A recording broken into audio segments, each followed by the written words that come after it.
Buckingham Palace is full of ornate decor, but its most useful treasure is its magnificently woven carpet. It's perfect to sweep royal scandals under. The latest one involves serious allegations the Duchess of Sussex intimidated and belittled her staffers. When the claims were first reported, the palace announced it was conducting an inquiry, but now it's said it won't release the findings. That's left many wondering what was uncovered. Could it be that the facts really reveal, instead of being the bully, Meghan is actually the one who's been bullied? Britain does symbolism oh so well, and all the pomp of this year's Trooping the Colour will go down in history as one of the great celebrations, a high point of Her Majesty the Queen's Platinum Jubilee. Adoring crowds celebrating the monarch, treated to a glorious flyover, and Prince Louis's priceless reaction. But among all these iconic moments was another poignant and symbolic sight. Prince Harry, once just about the most popular member of his family, now banished with his wife Meghan to a side room of the palace with the royal also-rans. The tide is turning against Meghan and Harry. In Britain, she would have had an approval ratings in the 80%. It's now down to, in some polls, down to less than 10%. Harry too. We see the Duke of Sussex and the Duchess of Sussex for the first time on a public occasion with the royal family for more than 2 years. This is a very big moment. In the wake of Megxit, the couple has polarised opinions around the world, including inside the palace, where the Duchess of Sussex's former staffers accuse her of being a bully. Meghan may choose to call it a calculated smear, but there were women who worked for her who were absolutely broken by her. They felt humiliated, they felt bullied. So is the Duchess really as nasty as some might have you believe? Or is she the real victim of bullying? Do you notice a pattern in the kind of people that attack Meghan? Yeah, white male, pale and stale. Look, can we just stop messing around and call this for what it is? It's bullying.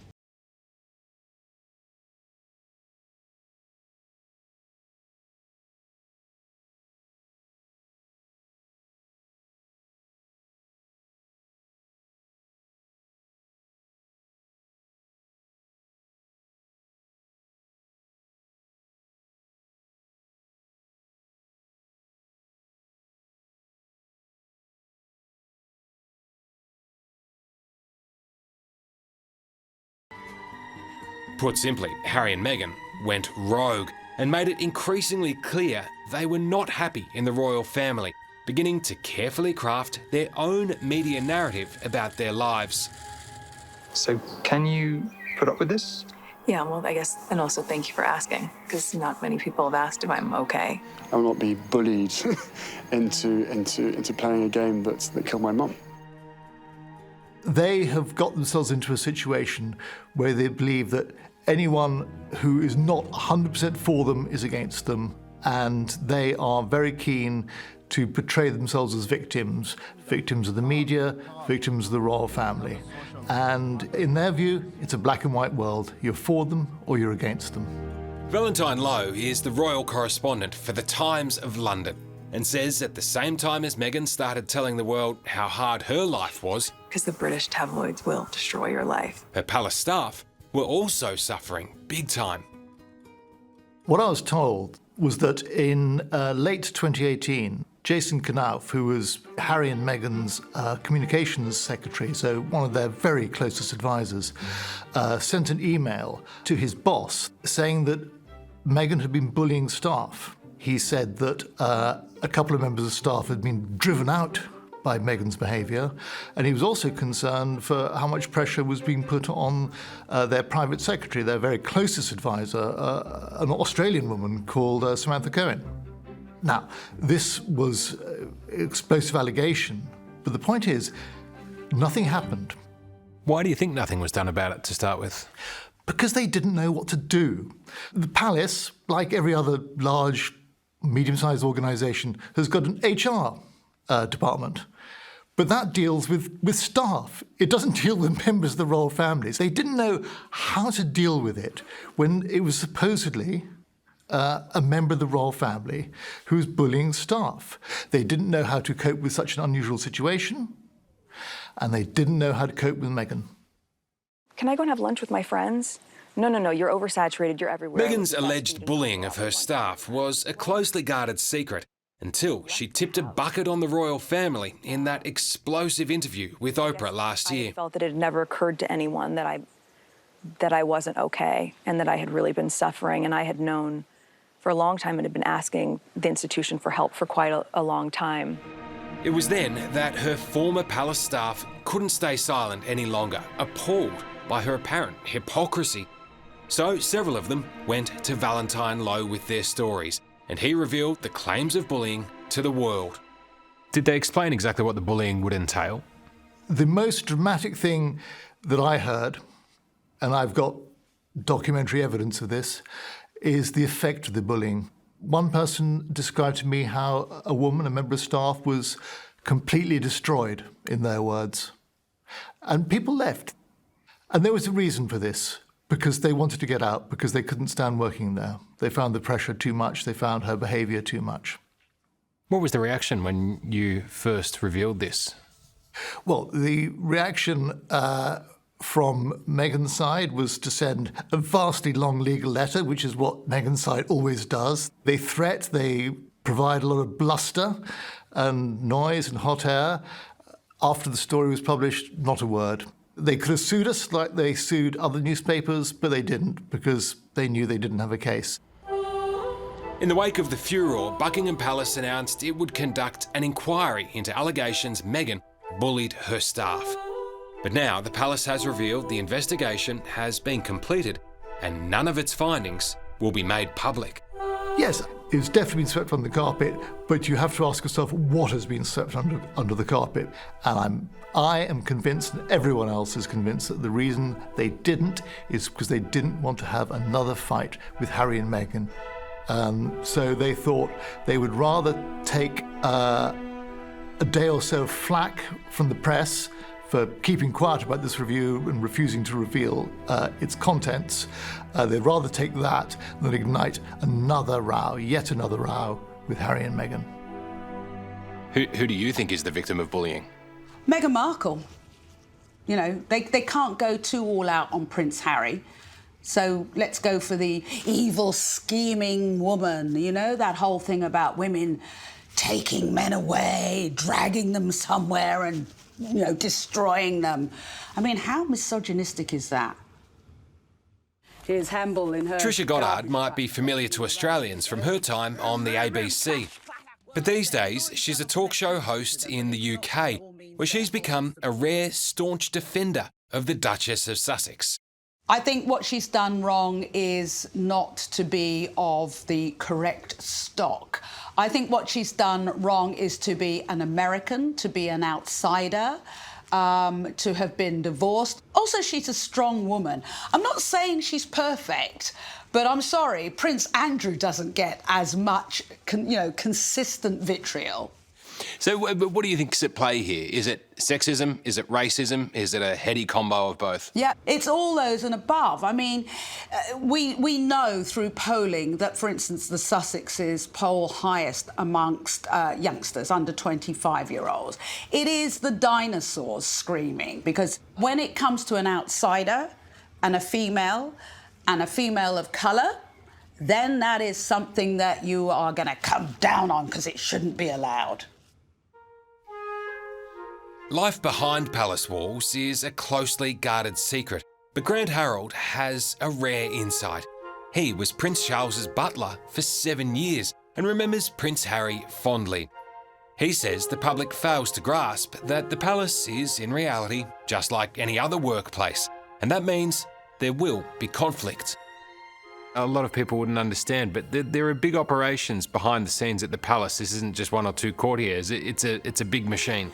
It is a big machine. You've got the account departments, you've got the HR departments, the art collection departments. There's all sorts of departments that make it all run, and they all work together. You know, this is the thing, it is the royal family, but it is like some very modern organisation, you know, like some big business, the way it's done. I guess it's kind of like a lot of workplaces, that things can get heated. It can get heated. They were a bit like I suppose a bit like an extended family. So like with families, you have good days and you have bad days. This is a main course plate. Grant has now moved on to being a high-profile etiquette expert, So how would you do the cream and jam? but at times finds it hard to reconcile what has become of Prince Harry and his new wife. Were you a bit sad to see what was once such a harmonious workplace descend to this? You know, Tom, I remember being at Harry and Meghan's wedding. Everything was great. And then suddenly, it was like somebody flicked a switch, and we've had, off the back of that, there has been so many things that have gone wrong. And I did feel sad. If I'm honest with you, I felt really, really sorry for the Queen. I genuinely felt upset. I've met her, I've looked after her, I got to know her, I know what an amazing lady she is, and I just felt so sorry. You know, everyone thinks that, oh, it's the Queen and she's got palaces and castles and got everything she wants. And yes, she has got all that, but at the end of the day, she's still a human being. She's a mother, she's a grandmother, a great-grandmother. I keep mine in here. For later. She's a boss. She's a very good boss. And it just saddened me that it was like all these things were just pushing and pushing and pushing. And, you know, people have been saying to me, oh, doesn't the Queen look frail? Doesn't she look old? Do you wonder why she looks frail and old? Look at what's all taken place in the last 2 to 3 years. I'm actually surprised she's still alive. But while the palace may be trying to do Meghan a favour by burying the findings of the bullying inquiry, there's now a new investigation that's even more scandalous. She's a very selfish, self-promoting person who really takes no hostages and is quite determined that what Meghan wants, Meghan gets. In the midst of a crisis, one must famously keep calm and carry on. And so Prince Harry got on with business earlier this month, addressing the United Nations General Assembly in New York. A moment where multiple converging crises have given way to an endless string of injustices. But the poor attendance at this famous seat of power spoke volumes about the Duke of Sussex's cachet these days. The Prince not as popular as he used to be. Once seen as an asset to the royal family, Harry and his wife Meghan are now seen as quite the opposite. What threat do Harry and Meghan pose to the royal family? I think they pose a considerable threat, but the question is how the royal family minimise the threat and dilute the danger. And that requires very astute management. Tom Bower is a noted investigative journalist who's authored dozens of biographies on the rich and famous. But his new book, Revenge, lifting the lid on Harry and Meghan, could be the most salacious yet. It's the Duchess of Sussex in particular that he focuses on, and it's fair to say he's not a fan of the way she has portrayed herself. What do you think motivates Meghan in terms of the story that she's been trying to sell? A search for fame, a search for fortune. Meghan has a very, very huge opinion of Meghan, and she wants everyone to admire her in the same way that she admires herself, and is ruthless in pursuing her own version and image of herself. Just been able to spend a lot of time at home. Bower has spoken to dozens of the Duchess of Sussex's former colleagues and estranged family members, and claims to have uncovered a consistent pattern of behaviour. Much has been made of the allegations that Meghan bullied her staff at the palace. From what you've researched, does that fit her personality type? Well, absolutely, because her conduct towards the crew, an 80-man crew, in Canada when they were filming an advertisement for Reitman's, a chain store in Canada, was an example of aggressive behaviour towards the whole crew. And I discovered a pattern which fitted into the behaviour which the palace staff accuse her of also bullying. And there's also another example in the book of an agent who was trying to help her, who just said that Meghan was undoubtedly the worst person he'd ever had to work with in the whole of his life because she bullied him so mercilessly. So there is this aspect to her. She smiles and she's charming and does have the appearance of being benign philanthropist, but in reality, she is tough, and tough in her own interests. How would you sum up Meghan's personality?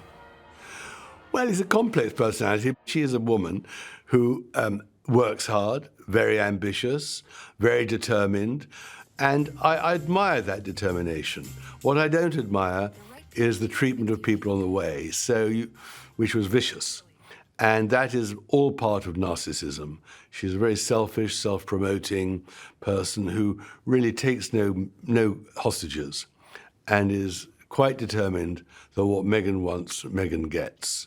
Oh, for f***'s sake, you know, I mean, here we go again. It's like, it's boring. British TV host Trisha Goddard is quite clearly sick and tired of people taking potshots at the Duchess of Sussex. You're a really good dancer. I love to dance. Archie loves to dance now, too. She says it's no wonder that Meghan and Harry are much happier these days being based in America. In the US, people really like them. People can't understand what's going on in Britain other than snobbishness, and I'm pretty sure there's a lot of that going on.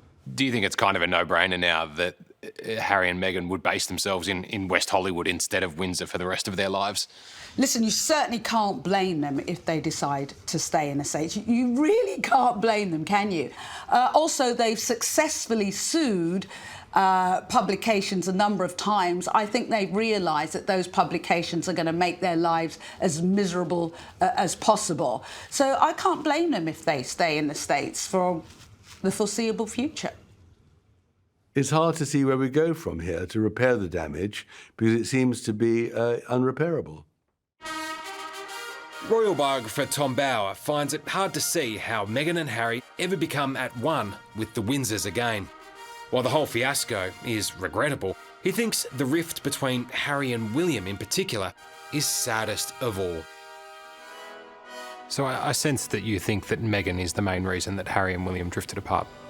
I think it must be. There was no other reason for them to drift apart. They were very close. They were good friends. Harry got on very well with Kate, and we know how Meghan and Kate had a terrible falling out. Is always Meghan the common ingredient in the falling out? But that's not unusual. I mean, Meghan is the source of a lot of broken relationships, not least with her father, but also with her first husband, with people she's worked with. You know, Meghan is not a healer for many relationships unless it's in her interest. Where the relationship is for her interest, then she cultivates it and is amazingly kind and can be very loyal. But she has been remarkably disloyal to the British royal family, who really did embrace her and tried to make sure that she was very welcome in Britain. She dished them, and that is really unforgivable. Hello, I'm Tom Steinfort. Thanks for watching 60 Minutes Australia. Subscribe to our channel now for brand new stories and exclusive clips every week. And don't miss out on our extra minutes segments and full episodes of 60 Minutes on 9now.com.au, as well as the 9Now app.